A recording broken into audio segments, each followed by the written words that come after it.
ಆ ಬಗ್ಗೆ ನೀವೇನು ಹೇಳ್ತೀರಿ? ಯಾಕೆಂದರೆ ಯಾರು ಖಂಡಿತ ಕಾನೂನು ಮುಂದೆ ಯಾರು ದೊಡ್ಡವರಲ್ಲ ಸರ್.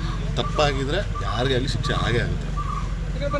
ಅಂದರೆ ಸ್ಪೆಸಿಫಿಕ್ ಆಗಿ ಏನಾದರೂ ಇವಾಗ ನಿಮಗೆ ಇನ್ಸಿಸ್ಟ್ ಮಾಡಿಲ್ಲ ಅಂದರೆ ಅಭಿಮಾನಿಗಳಿಗೆ ಏನಾದರೂ ಹೇಳಿ ಅಂತ ಹೇಳಿದಾರಾ? ಇಲ್ಲ, ಎಲ್ಲರಿಗೂ ಅದೇ ಆರಾಮಾಗಿರೋಕೆ ಹೇಳಿ, ಎಲ್ಲರಿಗೂ ಆರಾಮಾಗಿರಿ, ನೀವು ಶೂಟಿಂಗ್ ಶುರು ಮಾಡ್ಕೊಳ್ಳಿ, ಏನೋ ತಲೆ ಕೆಡ್ಸ್ಕೊಂಡ್ಬಿಡ್ತು ಅಂದ್ಬಿಟ್ಟು ಆರಾಮಾಗಿ ಸಿನಿಮಾ ನೋಡೋದು, ಸಿನಿಮಾ ಶೂಟಿಂಗ್ ಮಾಡ್ಕೊಳ್ಳಿ, ಬರಕೋಬಿಡ್ರಿ ಮೇಲೆ ನೀವು ಅನ್ನೋದು ಇದು ಮಾಡ್ಕೊಳ್ಳಿ ಸರ್. ತಾವಿಬ್ಬರು ಕೂಡ ತುಂಬ ಕ್ಲೋಸ್ ಇದ್ದವರು, ಜೊತೆಗೆ ಒಟ್ಟಿಗೆ ಆ್ಯಕ್ಟ್ ಮಾಡಿದವರು ಕೂಡ.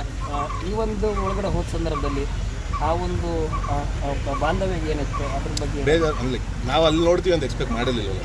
ಸೊ ಅದೊಂದು ಬೇಜಾರಿತ್ತು. ಬಟ್ ಏನಂದ್ರೆ ಖುಷಿಯಾಗಿದ್ದಾರೆ, ಆರಾಮಾಗಿದ್ದಾರೆ ಸರ್. ಸಿನಿಮಾ ಪ್ರಾಜೆಕ್ಟ್ ಬಗ್ಗೆ ಏನಾದರೂ ಮಾತಾಡೋದು? ಇಲ್ಲ ಸರ್, ಅದನ್ನೆಲ್ಲ ಈ ಟೈಮಲ್ಲಿ ಮಾತಾಡೋದು ಸರ್. ಥ್ಯಾಂಕ್ ಯು ಸರ್ ಅಷ್ಟೇ. Okay, thank you very much sir. ಇವತ್ತೇನೋ ಭೇಟಿ ಆದ್ರೆ ಖಂಡಿತವಾಗಿ ಭೇಟಿ ಆಗಿದೆ ಸರ್. ಭೇಟಿ ಆದರೆ ಮಾತಾಡ್ಸ್ಕೊಂಡು ಬಂದೆ ಸರ್. ಹೇಗಿದ್ದಾರೆ ಸರ್ ದರ್ಶನ್ ಸರ್? ಆರಾಮಾಗಿದ್ದಾರೆ ಸರ್. ಏನಾದರೂ ಮಾತಾಡಿದ್ರಾ? ಕೆಲವೊಂದು ಇರುತ್ತೆ ಸರ್, ಆರಾಮಾಗಿದ್ದಾರೆ ಸರ್. ನೆನ್ನೆ ವಕೀಲರು ಹೇಳಿದರು ಅಭಿಮಾನಿಗಳ ಬಗ್ಗೆ ಮಾತಾಡಿದ್ರು. ಸೊ ಯಾರು ದುಡ್ಕಕ್ಕೆ ಹೋಗ್ಬಾರ್ದು. ಅದೇ ಇವಾಗ ಏನು ನಾವು ಡಿ ಬಾಸ್ ನಾವು ಅಣ್ಣನ ಏನು ಕೂಗ್ತಿದ್ವೋ ಅದೇ ವ್ಯಕ್ತಿನ ಇನ್ನೂ ನೋಡ್ತಾ ಇದ್ವಿ. ಅವ್ರ ಅಭಿಮಾನಿಗಳು ಯಾರನ್ನೂ ಕುಟ್ಟುವಂಥ ಅವಶ್ಯಕತೆಯೇ ಇಲ್ಲ. ಇನ್ನು ಆ ಜೋಶಲ್ಲಿದ್ದಾರೆ ನಮ್ಮಣ್ಣ.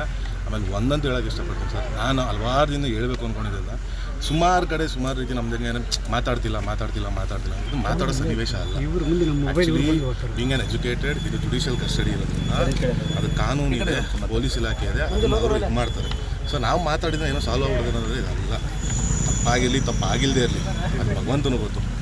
ಏನು ಹೇಳ್ತೀನಿ ಅಂದರೆ ಮಾತಾಡೋ ಸಂದರ್ಭದಲ್ಲಿ ಮಾತಾಡಬೇಕು, ಎಲ್ಲ ಸಂದರ್ಭದಲ್ಲೂ ಮಾತಾಡೋಕ್ಕಾಗಲ್ಲ.